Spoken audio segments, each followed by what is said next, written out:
विद्या राय। आइए आपको ले चलते हैं देश प्रदेश से जुड़ी हुई तमाम बड़ी खबरों की।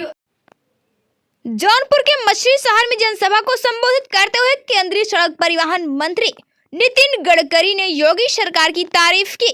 3 राष्ट्रीय राजमार्ग और कई विकास परियोजनाओं की लोकार्पण और शिलान्यास के लिए केंद्रीय सड़क परिवहन मंत्री नितिन गडकरी सोमवार को जौनपुर के मछली शहर पहुंचे।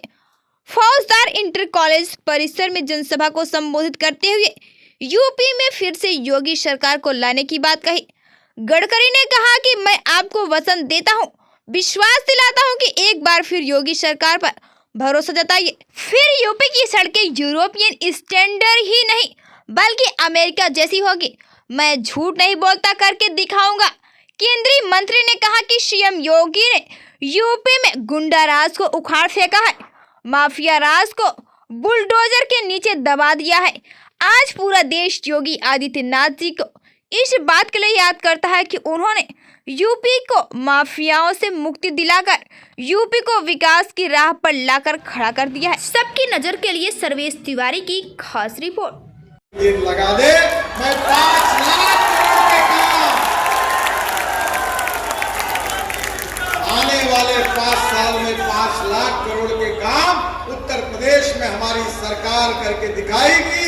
यही वचन देने के बाद रेलवे ओवरब्रिज का निर्माण हो जाएगा। ये भी लोग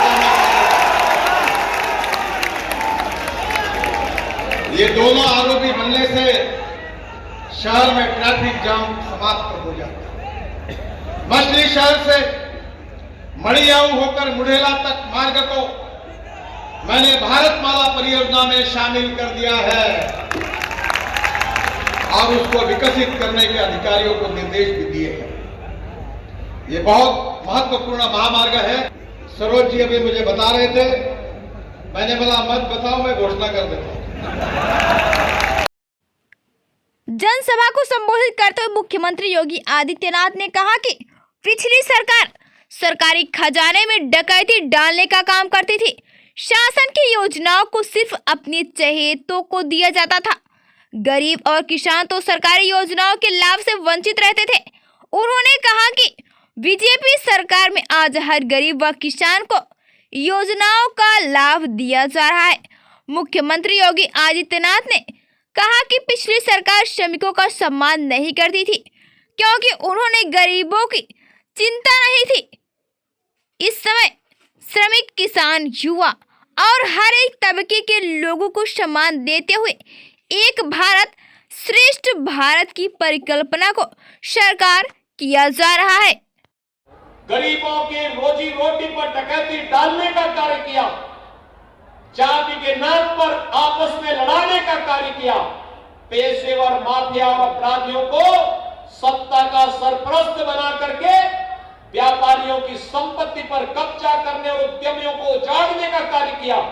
वे लोग विकास नहीं करा सकते थे, नहीं करा सकते थे। भाइयों बहनों, विकास की उनकी सोच ही नहीं थी, वो कैसे कराते? जब भी कोई नौकरी निकलती थी तो खानदान निकल पड़ता था वसूली में, पूरा खानदान निकल पड़ता था वसूली में। आज तो हम लोग लगभग 5 वर्ष में 5 लाख नौजवानों को प्रदेश के अंदर सरकारी नौकरी देने की स्थिति में है और 5 लाख लोगों को सरकारी नौकरी दी गई। कोई नहीं कह सकता किसी नौकरी पे किसी ने पैसा मांगा हो, कोई सिफारिश भी नहीं कोई कर सकता।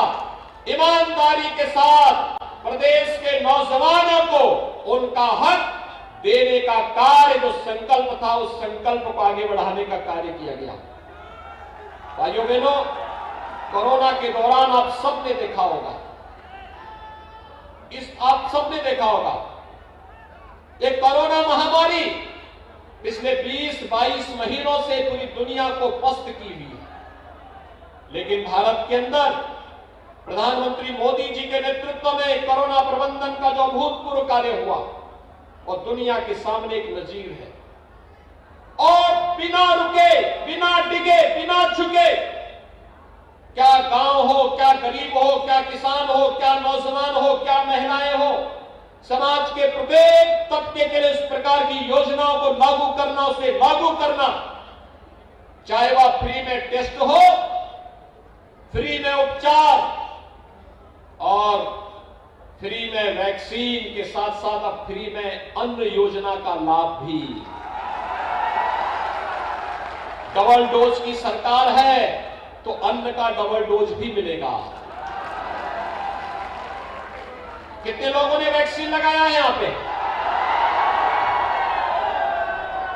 इसका मतलब जो लोग वैक्सीन का विरोध कर रहे थे, आप सबने संकल्प ले लिया कि अब उनको पूरी तरह उनका ही विरोध कर देना है। कुछ लोग वैक्सीन का विरोध कर रहे थे ना, क्या वे ठीक कर रहे थे? वे जीवन के साथ खिलवाड़ कर रहे थे। देश की लड़ाई को कमजोर